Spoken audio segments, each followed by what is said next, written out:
What's up everyone, it's Ben from the Vinyl Jukebox, and in today's video I'm going to be reviewing the brand new solo album from Slash, Orgy of the Damned. Before we get started, as always, if you haven't done so already, please be sure to leave a like and a comment below this video, subscribe to my channel, and turn on notifications so you don't miss any of my videos. Alright, let's start with some background information about this album. So this is Slash's second solo album, apart from Slash featuring Myles Kennedy and the Conspirators. And like his first solo album, this one features a variety of guest vocalists, but what's different about this one is it's predominantly blues and blues rock cover songs throughout the album. So this one actually has an interesting backstory to it. Back in 1996, when Slash left Guns N' Roses, Slash started up a blues cover band called Slash's Blues Ball, and this one was pretty short-lived. It only lasted a few years, but it featured some pretty interesting band members, including lead vocalist Teddy Zigzag Andreadis. I probably messed up that name, but Andreadis, who actually was featured on recent Guns N' Roses tours leading up to Slash's departure. And he was predominantly, I guess, a backing vocalist, percussionist. He played harmonica on a couple of Guns N' Roses songs live, keyboard, so he kind of did a few different things for the band, but Slash wanted to work with him after him leaving the band, which was pretty cool. So what's pretty cool about this is Slash actually brought back a few of the songs that he used to play with Slash's Blues Ball back in the 90s, and he recorded them for this album, so there's the connection to that. But like I said, this one is blues and blues rock. It's not all blues covers, some bluesy rock covers as well. One original composition that's a Slash instrumental. We'll go into that a little later. But this one is Slash's second record on Gibson Records. His previous one with Myles Kennedy, Slash 4. That one was on Gibson as well, his Gibson debut. And this one clocks in at 69 minutes, 39 seconds. It was produced by Mike Klink, who should be familiar to any Guns N' Roses fan. He produced Appetite for Destruction, Use Your Illusion, and he also produced Slash's Snake Pit's first album as well. Also a Megadeth album too, so he's definitely an experienced producer, and definitely Slash loves working with him, and the two of them, whenever they work together, they're always able to come out with something good. So it features 20 musicians throughout the album. I'm going to go into individual musicians when I do the track run through, but first I wanted to just take a look at the album itself. So I ordered this album off of Slash's website, and it wasn't any kind of color variant, but I ordered it right when it went online because Slash was offering signed copies of the album. Now I was really excited to get this. I have a few Slash signed items around the house, but I was excited to get this one signed because I don't have any Slash signed vinyl. As you can see, when I opened up the package, I did not see a signature on the vinyl. So I got a little worried when I opened up the package that maybe they gave an art card, or maybe they forgot to give me the signed copy, so I thought I was going to have to contact the company for that. So I was inspecting the album, and when I took out the inner sleeves, which are just your basic black inner sleeves, black paper inner sleeves, I noticed that Slash signed one of the black paper inner sleeves. Now, I've never seen this before. As a music fan, as a record buyer, I was pretty annoyed by this, to be honest. It's not even a sleeve with artwork on it. It's something that I would have thrown out anyway, because I always like to replace my inner sleeves with poly inner sleeves. I don't know what I'm supposed to do with this. I was very annoyed. I mean, who does this? Who has the artist sign the crappy paper inner sleeve? It just doesn't make sense to me. So I did contact the company. I'm waiting to hear back. I might even DM Slash on Instagram. Sometimes somebody from the artist teams will reach out. I don't blame Slash, because I'm sure they just handed him a pile of inner sleeves and he just signed them, didn't even think about it. But I just think that that's such a slap in the face to fans, honestly. I mean, you're offering a signed album, you're offering a signed vinyl, it said, and this is where you put the signature. you know, I don't like art cards, as you've seen in my previous video, and I'll put a link below to my signed albums video. I'm not a big fan of the art cards, but this is definitely a new low, and I really hope that this doesn't continue, because this is just embarrassing. So Slash and your team, you got to make this right for anybody who picked up the signed copy. Let's keep going through the album. On the inside, now the inner sleeves obviously don't feature lyrics or any of the information that you'd expect, producers and whatnot. All that stuff's on the gatefold, and you get some cool pictures of all the artists that were included. Get a closer look there, so you can see some of the artists that were included on the album.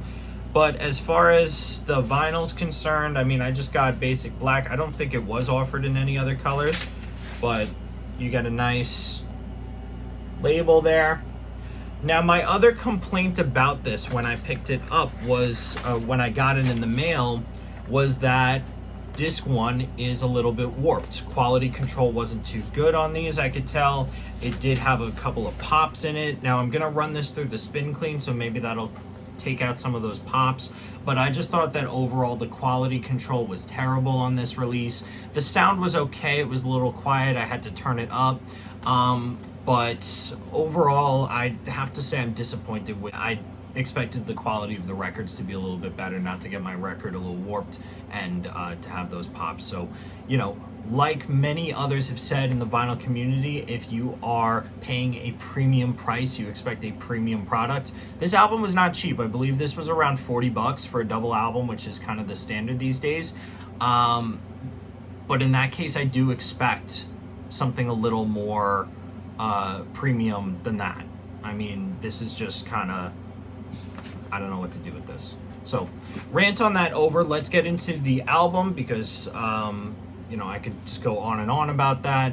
All right, so going through the track listing, the album starts off with a cover of The Pusher, and this song features Chris Robinson from the Black Crowes, and this song obviously made famous by the band Steppenwolf.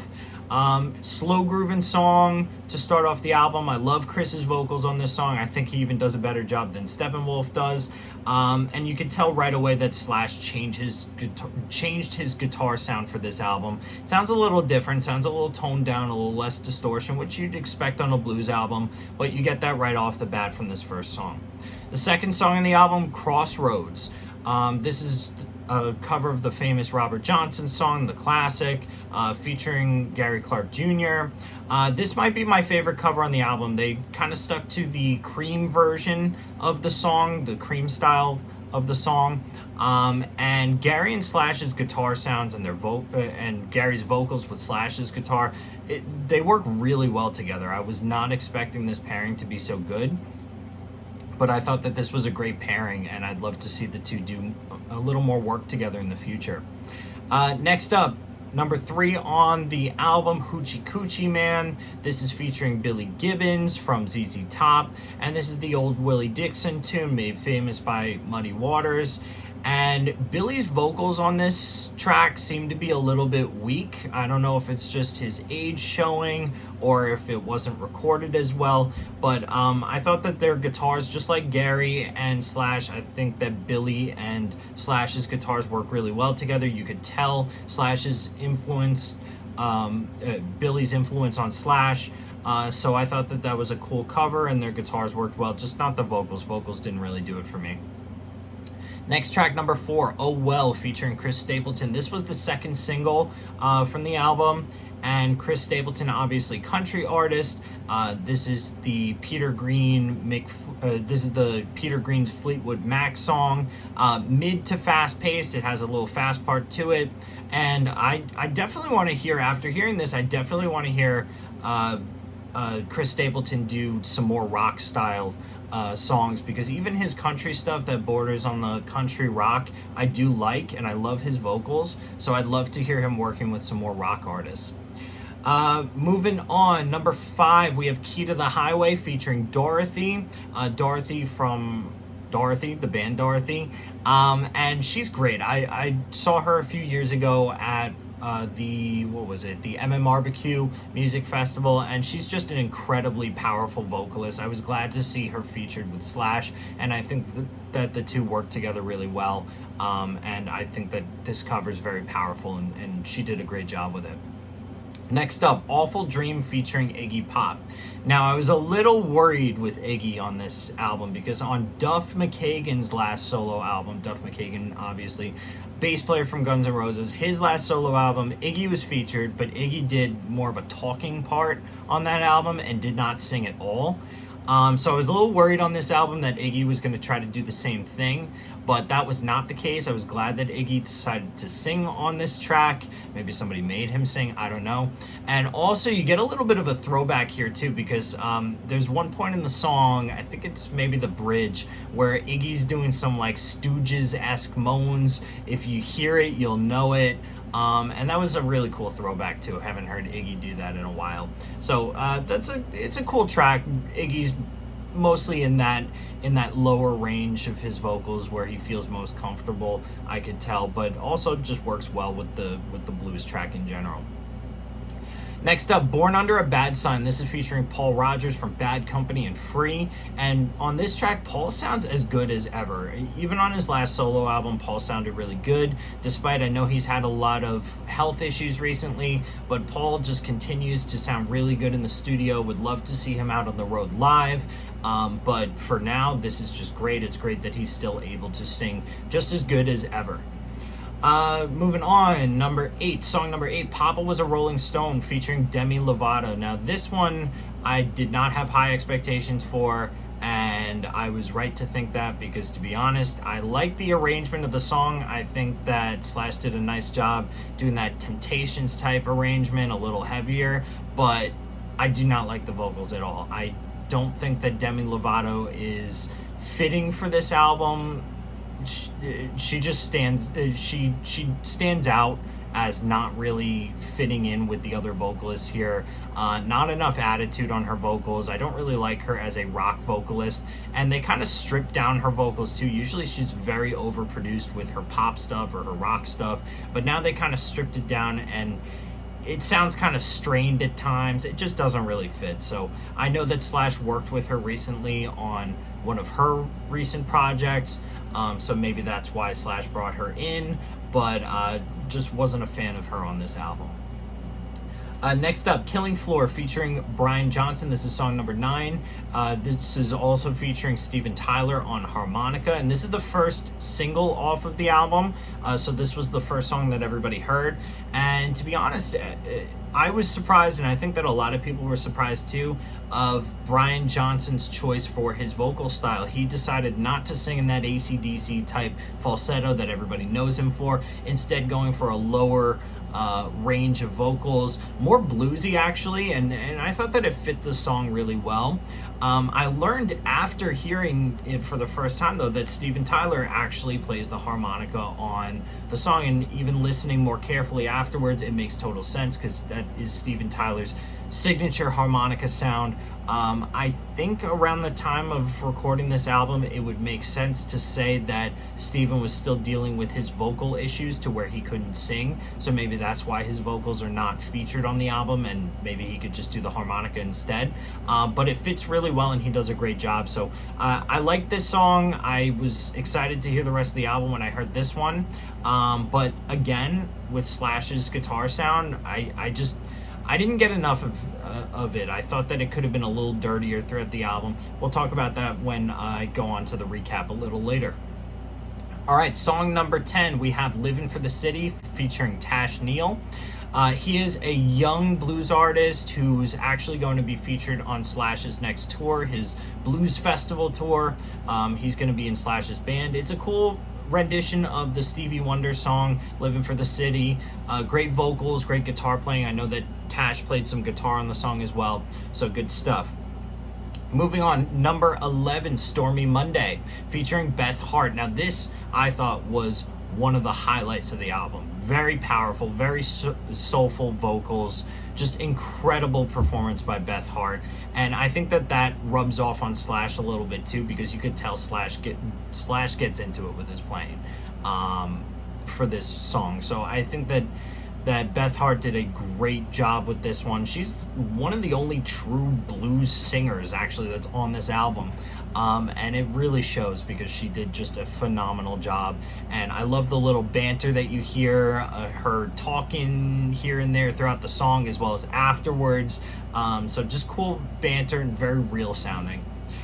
Finally, rounding out the album, we have Metal Chestnut. This is a Slash instrumental. I've noticed that on a lot of Slash's solo albums, not the Miles Kennedy stuff, but his own stuff, he does like to include a instrumental. This one, not really memorable. I don't have too much to say about it. It just kind of closes out the album. Could have done without it, to be honest, but you know, Slash, I guess, likes to do those original compositions, so pretty cool, I guess. So my bottom line on this album, I thought that it was cool that Slash decided to do something different and revisit his past a little bit. I actually respected the project a lot more when I learned a little bit about the backstory of his old blues band and trying to bring some of that into it.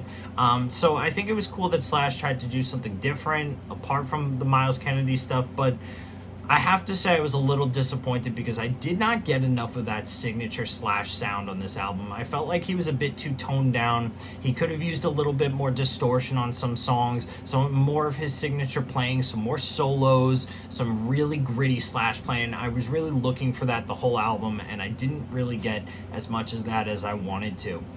It's a good album for what it is. It's not a bad album. I think that the guest vocalists definitely make it greater, for sure, but I'd be interested to hear an album of Slash blues original songs. When I initially heard about this album coming out, I didn't hear that it was a covers album. I thought it was going to be really cool that Slash was just doing a blues originals album, but when I heard it was covers, and when I heard some of the tracks, it wasn't as interesting for me. So still waiting on that new Guns N' Roses album. We've gotten solo albums from Duff and Slash, multiple solo albums from each of them, and we even have a live album coming out from Duff in a month or two. So we're still waiting on that new Guns N' Roses album. I don't know if we're ever going to get it, but it's cool that Slash is kind of venturing out, doing different projects, and not trying to do the same thing all the time. So my bottom line on the album, pretty good, not great, but always great to have new Slash. My bottom line on the album packaging and this, sorry, excuse for a signature that I got, bad job, guys. You got to do better next time, because that is just a disservice to anybody who's buying the physical product. I mean, we are, and I'm saying we in the vinyl community, we are record collectors. We put our money into this hobby. We expect to have something nice come out of it. And this is just a disservice. So I'm hoping that the record company or distributor, whoever gets back to me, makes this right. I will keep you guys updated, and I'll let you guys know. All right, there you have it. That's my review of Slash's new solo album, Orgy for the Damned. But let me know what you think in the comments below. Did you love this album? Did you hate it? Were you indifferent about it? Did you experience the same thing that I did with the album signature? Let me know. Also, I'd be interested to hear if anybody picked up the CD version, the signed CD version of this, how that was done. Was the actual CD jacket signed, or did they send a random little index card piece of paper with a signature on it? That would be interesting to know for sure. Let me know in the comments below, guys. I'd love to have that conversation. Once again, if you haven't done so already, please be sure to leave a like and a comment below this video. Subscribe to my channel, share the video, turn on notifications, all that good stuff. Thanks for watching, everybody. I'll see you next time.